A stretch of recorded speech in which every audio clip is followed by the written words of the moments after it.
Hold on.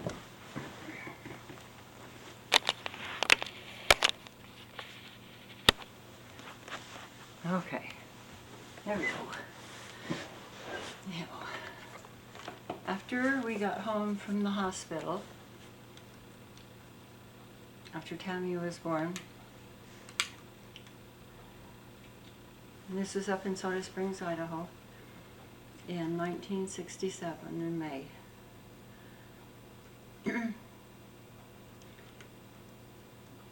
We named Tammy Tamara Jean Hamblin, and after we were home, the nurse came and visited me, and she told me that they almost lost me. And then I remember that I could see beautiful colors, and I could hear beautiful music like bells, and it was so pretty.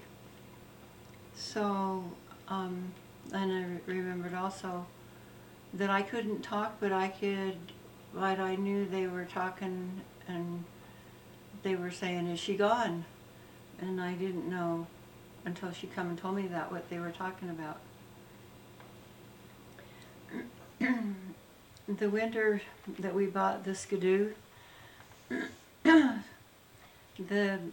we had bought it the year before. The kids had so much fun on it. They had so much more fun on it after we were in our new house. And when they go to school, as soon as they got home, they go out in the back, and there was Coco sitting on the plastic tarp that was behind the Skidoo, ready to go. Or else he was sitting on the seat, waiting for them, ready to go. That was a lot of fun, and Coco was a really cute little dog. He was part Cocker Spaniel, and then he was either part wolf or coyote, we don't know which, but he shed big gobs of hair because he was wild, partly wild.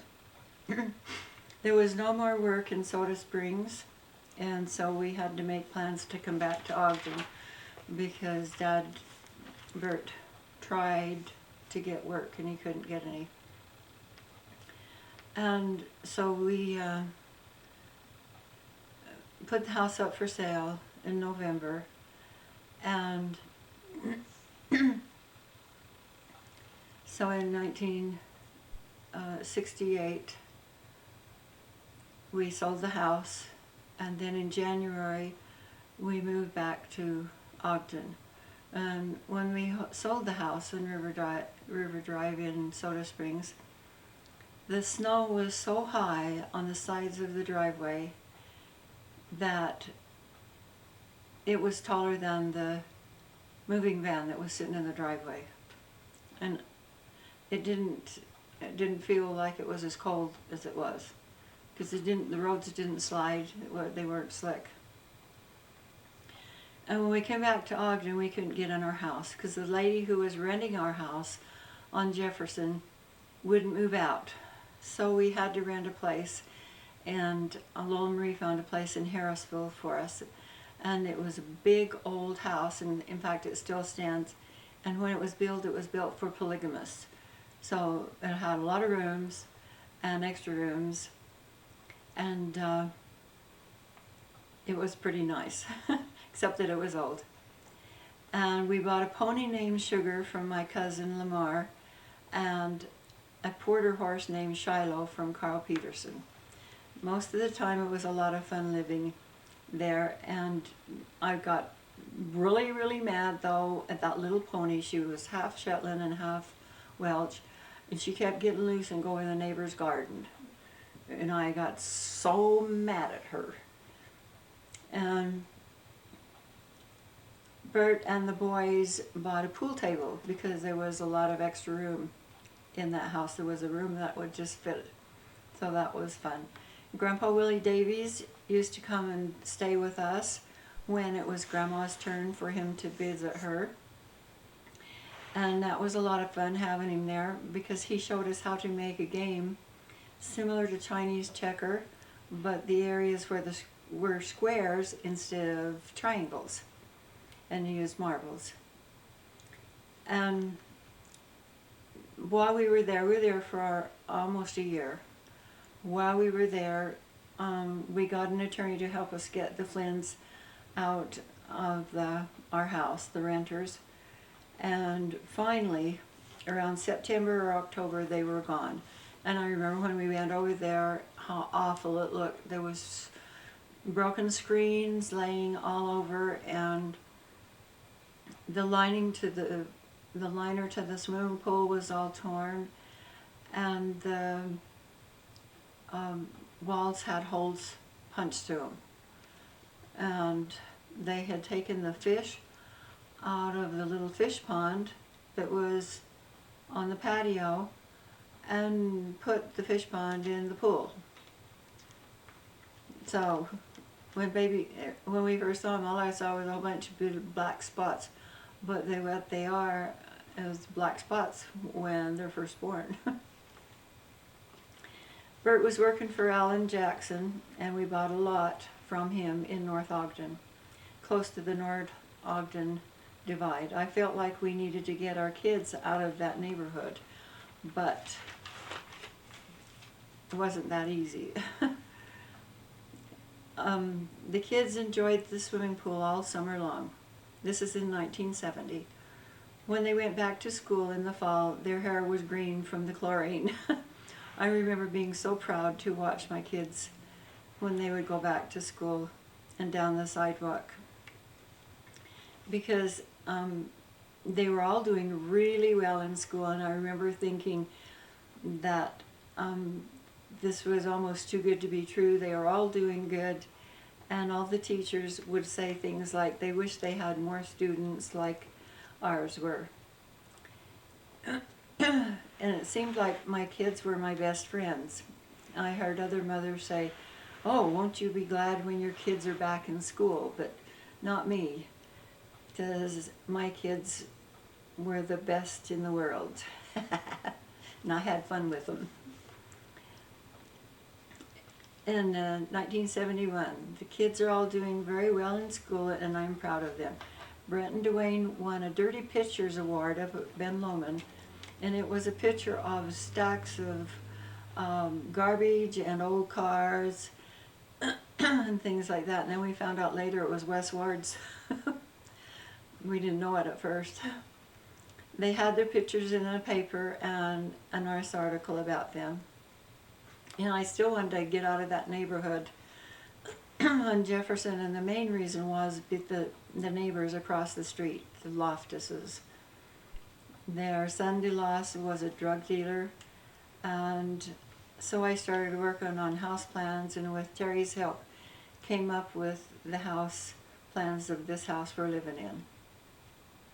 When I originally did it was for the lot in North Ogden that we had bought, but we flipped the plan over for this house here on Taylor Circle.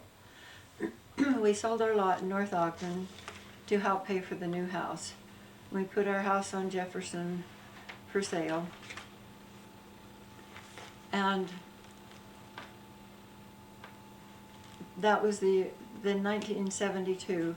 That was the year that Brent graduated, and he was a Mass Sterling Scholar, and he was second in his class scholastically. He got straight A's all the way through high school. And the senior year he got an A- in one class in math because he was occupied with helping other people. He was helping the teachers teach the class. Terry was nominated for student body president, and then he won the election, and I was put in PTA president. We got our loan approved in March, and I started digging the footings where Bert had marked it off for me. Then I found out that the most of the lot was rocks, and if you had it all raked and then you didn't see rocks, and then you water it and the rocks grew and the dirt disappeared. That was the way it was. And so at the end of the school year, in May, Terry was elected student body president, and that was at Mount Fort Junior High, and that was when it was still over on the corner of 12th and Washington, in the whole area where Sizzler and those businesses are right now. And when he won, we celebrated with a swim party. But in the meantime, we were still building the house over here. And the floor caved in one time when Bert and some of the others were throwing materials up on the floor fast to get the material off the ground so that the guy could push the dirt back to backfill around the house. And Brent was standing on the floor, right over there. Brent was standing on the floor, and he went down with the floor. And the girls had been playing downstairs only a few minutes before that, before the floor caved in, and they got out, thank goodness. Then in September, this is after Terry had been elected, in September in the newspaper it told about Terry being elected to student body president at Mount Fort. And in November, or right close to Thanksgiving, I think it was on Thanksgiving Day, that we moved into this house, and I can remember that there was snow on the table when they were moving the pool table in. We had a metal Christmas tree, and at first our new house didn't have the deck out back. It was quite a while before we got the deck finished. And one day Coco, our dog, we had got in Idaho, was standing on the deck looking towards the neighbor's yard, and Bert went out and touched his rump with his foot, and Coco jumped all the way down, one story down, off the deck. Because Bert was always working, I got the dirt moved around in the yard and shoveled and raked it and ready for lawn, and it was hard work. But Bert was working hard too. With all 6 kids now in school, Tammy in kindergarten and Brent in college, I started doing some more artwork again. I started carving and painting on reject cabinet doors from Bert and the boys because they had been doing cabinet work. And then I got some from the cabinet company. And I couldn't afford canvas and frames, and so that worked for both. There was my canvas and there was my frame with a cabinet door. I had an exhibit at ZCMI in the Tiffin room, and I included one piece from each of our 6 children. And then I also lined up an exhibit at the Weber County Library, and I sold several paintings. And Terry had one he'd done in school, and it got stolen. In 1974, Dwayne graduated from Ben Lomond High School, and a lot of these next few years they come a be blurred to me, and I don't know why. Sometimes I guess life throws too much at us at a time, and we can't consume it all and retain all what we take in.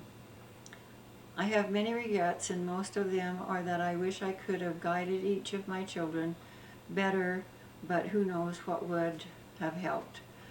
Because I knew when they were little that they were going to be great people. I knew they were going to. And I love all my children, and all have very good qualities, and I'm proud of them. I did a lot of yard work at this house and tried to have the yard and house look good. There are so many rocks on our lot that it seems like they grow after watering. I started doing more artwork and part-time working at Lewis Craft in 5 Points in 1975, and that was north of Harmon's. I was doing florals and portraits, and I did some paintings and drawings of Tanya, Tina, and Tammy. And Tanya was starting to get very interested in drawing and doing very well in portraits. The first competition I ever entered was Western Art, and I won first place. And then I joined the Palette Club and started actively exhibiting with them on their 24th of July shows in the park between Kiesel and Grand Avenue. And one of my the painting that won in the Western Art Guild also won a lot of other blue ribbons after that. It won 5 blue ribbons altogether. And Billy bought it and has it in his house now. In 1978, I took art classes with Professor Harrison Grottage from Utah State, and he would come down and we would have 3-hour classes once a week. And Tanya sat for Grottage as a portrait in oils. And Tanya was chosen as a Sterling Scholar for the art department in 1979, and that was the year she graduated. I decided to get my GE diploma from high school, and I started classes in the evening and was sitting in class, and a lady came in and said, I didn't need to finish the classes. She added up all my credits, and I had more than enough to graduate because they counted the classes that I had when I went to Weber between the 10th and 11th grade. And then I also had 2 years of Utah State classes. So that was neat. After Tanya graduated, I can't remember how long it was after, I graduated, and Marilyn Garner was one of my best friends, and her husband was a school superintendent, and he gave me my diploma. And he made a remark when I walked across the stage that I was his wife's best friend. That was neat. 1980, I was president of the Western Art Guild. I was president from 1978 to 1980.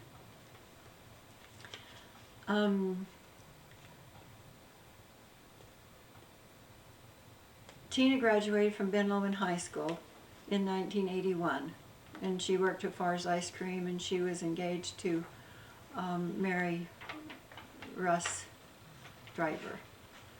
I don't have anything for a few years then. Then in 1985, Tammy had got married a year or two before I moved to Florida, and because Mike was in the Air Force. And in 1985, Tammy came home from Florida so she could graduate with her class from Ben Lomond. In 1988, Tamara enrolled at Weber State College, and I enrolled in art classes, and I went until the fall of 1989. My dad, Wilford Stevenson, gave us a lot at Lake Rockport Estates in 1990, and so we started making plans to build a cabin. And so when we built the cabin, David was 5 years old, and I remember he helped hold this hose that was about that big around for the cement to go up there. And well, before that, when we were putting trusses up, that was after that, we were putting the trusses up, and Tammy and Tanya and Tina, a whole bunch of them came up and helped put trusses up.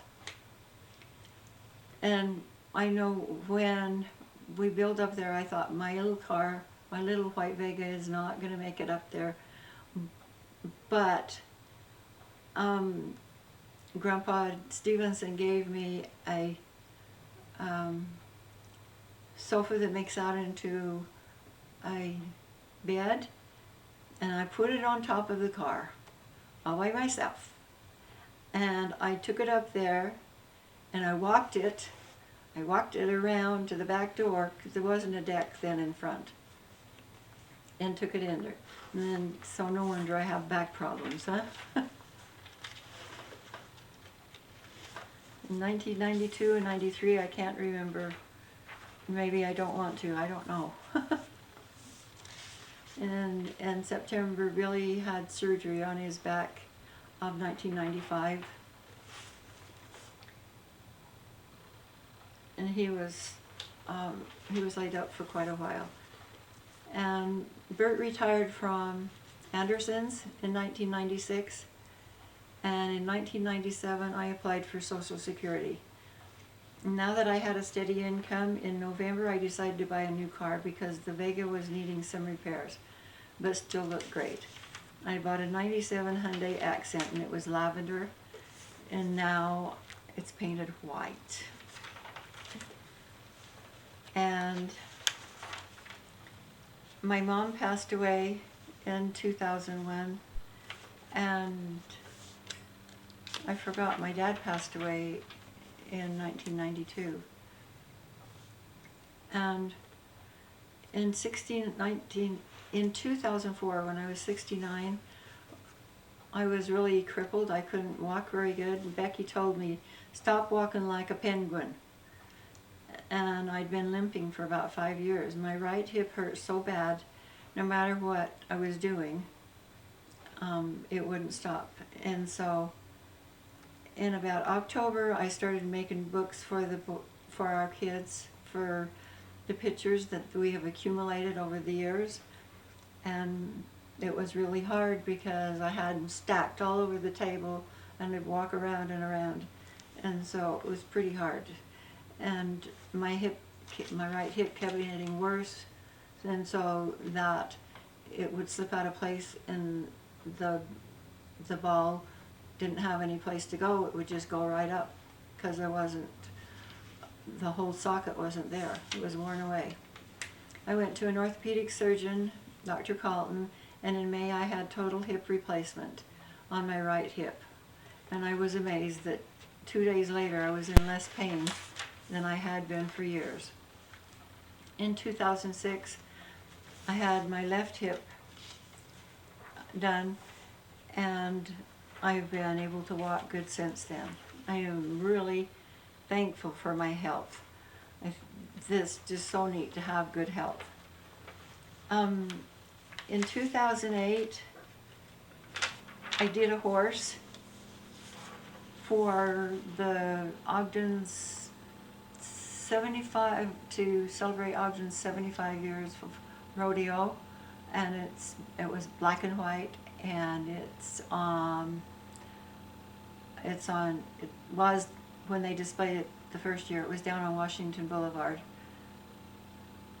right just north of 25th and Washington, right in front of Market Star.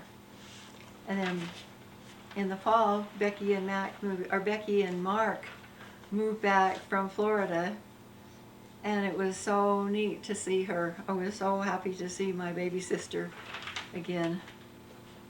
In 2009, we had a surprise party for Bert for his 75th birthday.